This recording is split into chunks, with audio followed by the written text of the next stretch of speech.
Hello students.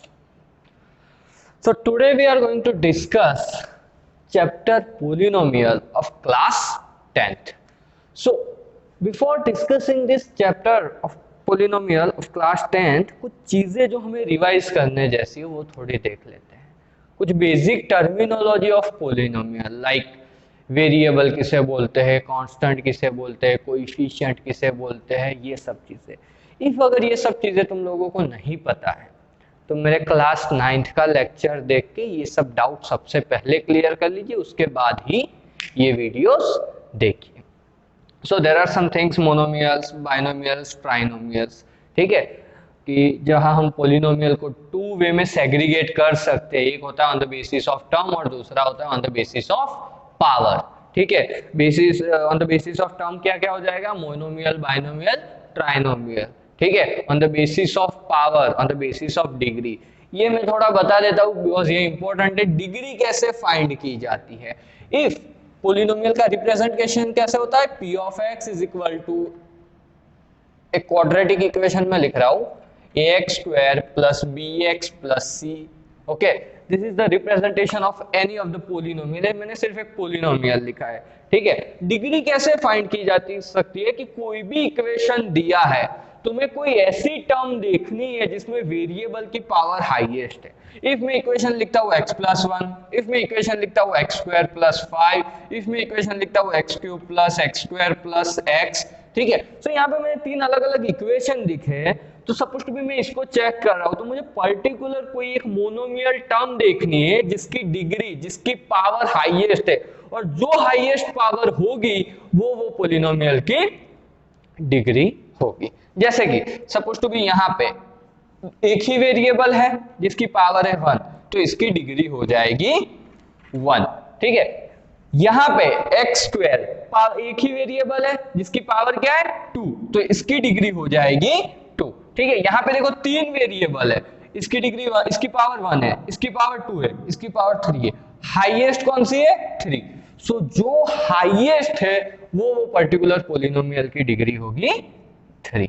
ठीक है, सो ये जो हमने लिखा कि भाई 1 2 3, इसको लिखा कैसा जाता है वो देखते हैं. इफ अगर किसी भी की डिग्री, मैं यहां लिख रहा हूं डिग्री, इफ अगर डिग्री 1 है सो उसे बोलते हैं लीनियर इक्वेशन. ठीक है, इफ अगर डिग्री है 2, कोई पर्टिकुलर टर्म जिसकी हाईएस्ट पावर 2, मैं बार बार रिपीट कर रहा हूं समझना. ठीक है, 2, सो उसे हम बोलते हैं क्वाड्रेटिक इक्वेशन. ठीक है, और इफ अगर डिग्री है 3 सो उसे हम बोलते हैं क्यूबिक इक्वेशन. ठीक है, इस तरीके से डिग्री और इसके ये नाम जो तुम्हें ध्यान रखना है. अभी हम 10th में ही हमारा 4th चैप्टर है वो पूरा इसी पे डिपेंड है, क्वाड्रेटिक इक्वेशन, इसी के ऊपर पूरा चैप्टर डिपेंड है. ठीक है, सो ये कुछ बेसिक सी चीजें. मैं still I am repeating, class 9th का एक बार पोलिनोमियल का वीडियो देख लेना जिससे तुम्हें बेसिक चीजें क्लियर हो जाएगी. जैसे इसमें अभी आएगा value of polynomial, zeros of polynomial, तो ये सब क्लियर हो जाना. ठीक है, सो ये सब बेसिक चीजें हैं. किसी को क्या कांस्टेंट बोलते हैं, जीरो कांस्टेंट किसे बोलते हैं, ये सब बेसिक चीजें वहां प्रॉपर्ली एक्सप्लेन है. सो नाउ ये था हमारा इंट्रोडक्शन. अब हम शुरू करते हैं नेक्स्ट टॉपिक जिसका नाम है जियोमेट्रिकल रिप्रेजेंटेशन.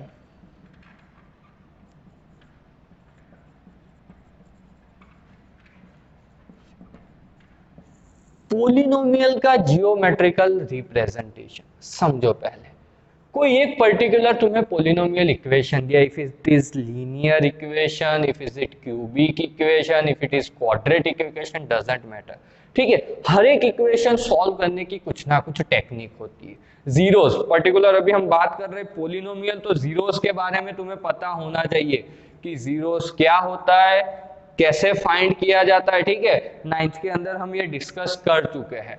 इफ अगर मैं बात करूं जीरोस की, सो अगर लीनियर इक्वेशन है तो वो तो डायरेक्टली हो जाएगा, तुम लोगों को पता है. इफ अगर कोई लीनियर इक्वेशन है x प्लस 5 इक्वल टू 0 तो x इक्वल टू माइनस 5, ये डायरेक्ट हो गया, उसका सॉल्यूशन आ गया, दैट्स इट. ठीक है, बट इफ अगर क्वाड्रेटिक इक्वेशन है सो उसके लिए स्प्लिटिंग मिडल टर्म हम यूज कर सकते हैं। फिर ठीक है, फिर अभी 10th में और मेथड्स आएंगी, completing square method, quadratic formula, ये सब क्वाड्रेटिक के लिए हम यूज करते हैं। क्यूबिक के लिए हम कोई एक particular trial and error method से एक फैक्टर निकालते हैं, उसके बाद उससे लॉन्ग डिवीजन से उसको क्वाड्रेटिक फॉर्म बनाते हैं और उसके बाद 3 फैक्टर हम फाइंड करते हैं। ठीक है, बट अभी जियोमेट्रिकल रिप्रेजेंटेशन मतलब on the basis of graph draw करके हम कैसे फाइंड कर सकते हैं ये समझो।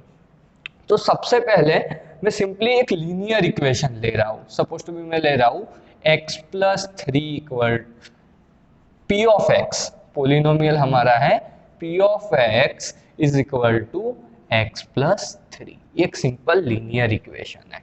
सिंपली समझो कि ग्राफिकल रिप्रेजेंटेशन कैसे किया जाता है। तो ग्राफ होता है, हमें पता है, एक हो जाएगा हमारा y एक्सिस, एक हो जाएगा हमारा x एक्सिस। तो यहाँ पे हमें x ही दिख रहा है, यहाँ पे जो y एक्सिस है उसकी भी नेसेसिटी है। चलो ठीक है, पॉइंट कैसे लाने हैं वो बात की चीज है, बट पहले y तो दिखना चाहिए। सो यहाँ पे जो हम p ऑफ x कंसीडर करते हैं उसको हमें ऑलवेज y कंसीडर करना है। ये जो p ऑफ x है उसकी जगह हम यूज करेंगे y, वो हमारा हो जाएगा y। So now equation is y is equal to x + 3। तुम्हें कंटिन्यूस x की वैल्यूज पुट करनी है। अगेन चले जाओ क्लास 7th में, क्लास 8th में, क्लास 9th में, हमने हर जगह देखा है क्या वैल्यू पुट करनी है और कैसे टेबल बना के ग्राफ ड्रॉ करना है। सेम चीज हम यहाँ पे एक बार रिपीट करते हैं। सबसे पहले हम बनाएंगे टेबल। ग्राफ ड्रॉ करने के लिए सबसे इंपॉर्टेंट चीज है टेबल x y। ठीक है, 2 ही पॉइंट हम अभी फाइंड करते हैं। इफ अगर इक्वेशन है मेरे पास y is equal to x + 3, if अगर मैं x की वैल्यू पुट करता हूं, सपोज टू बी मैंने x की वैल्यू पुट की 0, तो y की वैल्यू क्या मिली? x की वैल्यू अगर मैंने 0 पुट की तो y की वैल्यू मिली 3। ठीक है, इफ अगर मैंने यहां पे देख लेते हैं x की वैल्यू अगर पुट की 1, ठीक है, तो y की वैल्यू क्या मिली? x की वैल्यू अगर मैंने 1 पुट की तो y की वैल्यू मिली 4। 1 + 3 4। ठीक है, ये 10th में इतना बेसिक तो मुझे डीप में जाने की जरूरत नहीं है शायद से। ठीक है, सो मैं डायरेक्ट टेबल लिख रहा हूं। अगर मैंने x की वैल्यू मिली रखी 0 तो y की वैल्यू मुझे क्या मिली? 3। इफ अगर मैंने x की वैल्यू रखी 1 तो ये मिला 4। अगर मैंने रखा 2 तो मुझे मिला 5। मैंने x की वैल्यू y की वैल्यू में 0 कंसीडर नहीं कर रहा हूं क्योंकि वो ही है सॉल्यूशन अल्टीमेटली, इसीलिए मैंने अलग अलग सिर्फ x को लेके ही चला है। तो अब मुझे कुछ कोऑर्डिनेट्स मिल गए इस तरीके से 0 3 1 4 2 5। सो ये कोऑर्डिनेट तुम हाँ 2 पॉइंट भी लेके हमें पता है कि लीनियर इक्वेशन का ग्राफ कैसे बनता है, एक पर्टिकुलर स्ट्रेट लाइन बनता है। ठीक है, सो अब हम थोड़ा ग्राफ ड्रॉ करते हैं, थोड़ा प्रॉपर बड़ा ड्रॉ करना पड़ेगा। हाँ ठीक है, सो इस तरीके से मेरा कोऑर्डिनेशन है 1 2 3 4, ये है x एक्सिस। ठीक है, 5 -1 -2 -3 -4 1 2 3 4 5। यहां पे परफेक्ट नहीं होगा, मैं फ्री हैंड से बना रहा हूं, सो ध्यान रखना।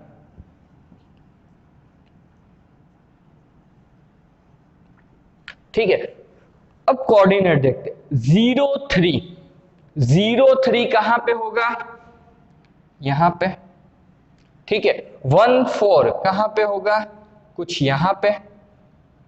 ग्राफ ड्रॉ करना तो आई थिंक तुम 10th में हो तो आता ही होगा। इफ अगर नहीं आता सो 9th का जब लेक्चर आए pair of linear equation in 2 variable उसमें देख लेना। ठीक है, फिर नेक्स्ट टॉपिक इज 2 5, वो कुछ होगा यहां पे।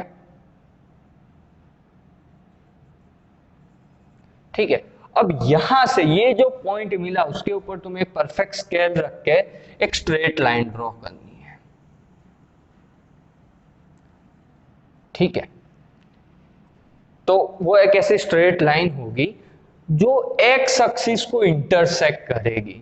सो अभी जो हमारा टॉपिक था वो मेन यही था कि ये जहां पे उसको इंटरसेक्ट करती है, जितनी बार इंटरसेक्ट करती है उतने उसके सॉल्यूशन हो गए। ये पहला पॉइंट है कि कोई भी लाइन, कोई भी कर्व, कोई भी कर्व हम ही बात कर सकते हैं, कोई भी कर्व एक्स एक्सिस को जितनी बार इंटरसेक्ट करती है उतने सॉल्यूशन पॉसिबल है। अगर एक बार कट करती है, इंटरसेक्ट करती है, तो सिंगल सॉल्यूशन पॉसिबल, और जहां पे कट कर रही है वो उसका सॉल्यूशन है।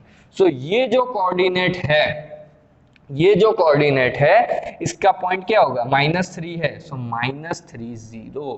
सो ये एक्स एक्सिस का जो भी पॉइंट होगा वो उसका सॉल्यूशन होगा -3। अगर हमें क्रॉस चेक करना है हम कर सकते हैं, क्या है, y = x+3। सॉल्यूशन के लिए हम क्या करते थे, px जीरोस फाइंड करने के लिए p ऑफ x की जगह 0 रख देते थे, तो x+3 = 0।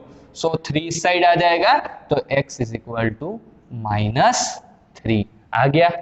तुम ग्राफ से, चलो तुम्हें लगेगा कि सर ने डायरेक्ट ही लाइन ड्रॉ कर दी, तुम अपने तरीके से प्रॉपर स्केल रख के फिगर ड्रॉ करना, परफेक्ट -3 पे वो इंटरसेक्ट करेगी, ठीक है। सो यहाँ पे ये लीनियर इक्वेशन था, अभी हम क्वाड्रेटिक इक्वेशन का भी देखेंगे। सो ध्यान क्या रखना है कि पहला पॉइंट, फर्स्ट, जितनी बार एक्स एक्सिस को कोई भी लाइन या कर्व इंटरसेक्ट करता है उतने उस चीज के सॉल्यूशन पॉसिबल है, फर्स्ट पॉइंट। सेकेंड पॉइंट, जहां पे इंटरसेक्ट करता है वो उसके सॉल्यूशन होंगे। अगर हमें कोई मेथड फॉलो नहीं करनी है, कोई मेथड हमें नहीं आ रही है, still we want to find zeros, हम क्या करेंगे, ग्राफिकल मेथड से। कोई भी इक्वेशन है, p ऑफ x की जगह पे y लिख दो, टेबल बना दो, फिगर ड्रॉ कर दो। जैसे ही तुम फिगर ड्रॉ करोगे तुम्हें सॉल्यूशन मिल जाएगा। और उस टाइम पे तुम ये चीज कर सकते हो कि अगर कोई कर्व बन रहा है, मैं बना के दिखाता हूँ, शायद परफेक्ट कर्व ना आए, तो उसके लिए हम क्या करेंगे, कुछ ऐसी वैल्यूज रखेंगे कि जिससे हमें पर्टिकुलर फिक्स पॉइंट कहीं पे नजदीक में अच्छी से पॉइंट मिले, ठीक है।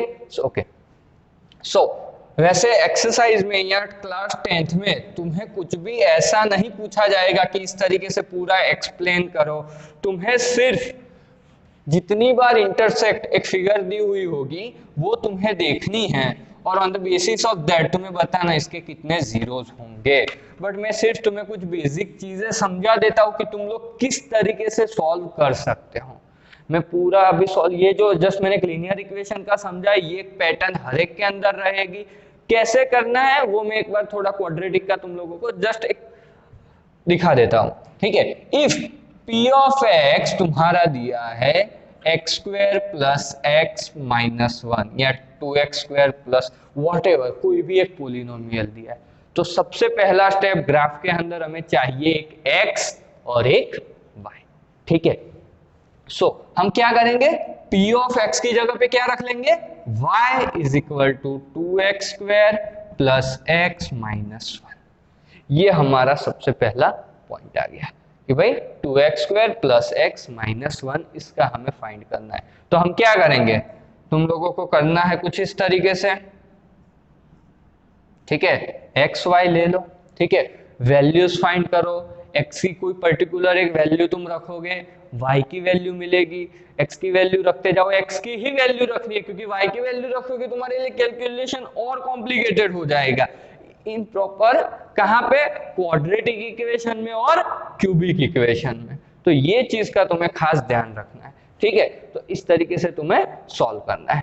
तो अब जब तुम कुछ ग्राफ बनाओगे तो शायद देखो यहाँ पे ग्राफ कुछ किस तरीके का बन सकता है, ठीक है। ये एक्स वाई है, ठीक है। सो मे बी ये कोई भी ग्राफ बनेगा, कोई भी कर्व बनेगा, चीज क्या होगी कि ये एक्स एक्सिस को 2 बार इंटरसेक्ट करेगा, क्योंकि ये क्वाड्रेटिक इक्वेशन है, इसके सॉल्यूशन 2 है, ठीक है। इतना डिटेल में हमें नहीं है, इसलिए मैं इतना डिटेल में नहीं जा रहा हूँ, बट तुम समझो, अगर तुम लोगों को करना है तुम ये क्वेश्चन सॉल्व कर सकते हो। एक्स वाई की वैल्यूज लिखो और फाइंड करोगे, तुम्हें पता चलेगा कि ये एक्स एक्सिस को 2 बार इंटरसेक्ट कर रहा है, ठीक है। अब 10th में तुम्हारे क्वेश्चन कैसे होंगे वो थोड़ा देख लेते हैं, ठीक है। इफ सपोज टू बी, तुम्हें सिर्फ इतना एक फिगर दी होगी, ठीक है, मैं कुछ जस्ट नॉर्मल क्वेश्चन ऐसे एक फिगर दी है, ठीक है, फिर एक फिगर कुछ ऐसे दी होगी, मैं एक एक करके समझाता हूँ, पहले फिगर ड्रॉ कर लेता हूँ, ठीक है। कुछ फिगर ऐसे दी होगी, ठीक है, कुछ फिगर ऐसे दी होंगी,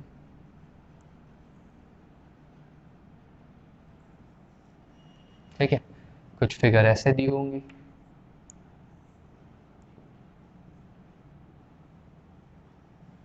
और एक और मुझे फिगर चाहिए, कहाँ पे ड्रॉ करूं, हाँ यहाँ पे ड्रॉ कर लेता हूं,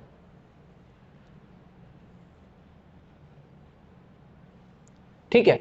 यहाँ पे मैं हर एक का नाम दे देता हूं, 1 2 3 4 5 6। तुम्हें क्वेश्चन किस तरीके से होंगे स्टूडेंट, कि ये क्वेश्चन है, इसमें तुम्हें इतना ही बताना होगा कि ये ग्राफ के कितने, ये जो भी इक्वेशन का ये ग्राफ बनाया है, ये लाइन बनाई है, उसके कितने सॉल्यूशन पॉसिबल हो रहा है। आपको चेक करना है, ये एक्स एक्सिस है, ठीक है, आपको चेक करना है कि ये एक्स एक्सिस को कितनी बार इंटरसेक्ट कर रहा है। ये तुम देख सकते हो सिंगल टाइम इंटरसेक्ट कर रहा है, सो इसका आंसर क्या होगा कि इसका वन सॉल्यूशन पॉसिबल है, क्योंकि ये एक बार इंटरसेक्ट कर रहा है, ठीक है। ये कुछ पैराबोला है जो 2 बार इंटरसेक्ट कर रहा है, ठीक है, ये कर्व 2 बार इंटरसेक्ट कर रहा है, मतलब इसका सॉल्यूशन क्या होगा, इसके 2 सॉल्यूशन पॉसिबल है। सेम ये उल्टा कर्व है, बट ये एक्स एक्सिस को तो 2 बार ही इंटरसेक्ट कर रहा है, सो इसलिए इसके 3 solution possible, sorry I am really sorry, इसके 2 सॉल्यूशन पॉसिबल है। ये 2 बार इंटरसेक्ट कर रहा है, इसलिए इसके 2 सॉल्यूशन पॉसिबल है, ठीक है। ये देखो तुम ऐसे चेक कर सकते हो, 1 2 और 3 बार इंटरसेक्ट कर रहा है, मतलब इसके 3 सॉल्यूशन पॉसिबल है, ठीक है। ये यहाँ पे एग्जैक्टली ये ओरिजिन को टच करके जा रहा है ग्राफ, बट ये एक बार टच कर रहा है, सो इसके कितने सॉल्यूशन पॉसिबल होंगे, 1 सॉल्यूशन पॉसिबल होगा। 6 नंबर की फिगर में देखते हैं, यहाँ पे देखो ये एक्स एक्सिस को टच ही नहीं कर रहा है, मतलब इसके कितने सॉल्यूशन पॉसिबल होंगे, इसका होगा 0 सॉल्यूशन, ये एक्स एक्सिस का ग्राफ ही नहीं होगा, ठीक है। तो इस तरीके से कुछ क्वेश्चन है तुम्हारे, तुम्हें पहली एक्सरसाइज करनी है, इजीली आई होप तुमसे हो जाएगी। सो इन द नेक्स्ट लेक्चर हम देखेंगे relationship between zeros and coefficient. Zeros हमें फाइंड करना आता है स्प्लिटिंग मिडल टर्म से, और उसका रिलेशन जो कोएफिशिएंट है उनके साथ कैसा है वो हम नेक्स्ट लेक्चर में देखेंगे। Okay, thank you students, have a nice day.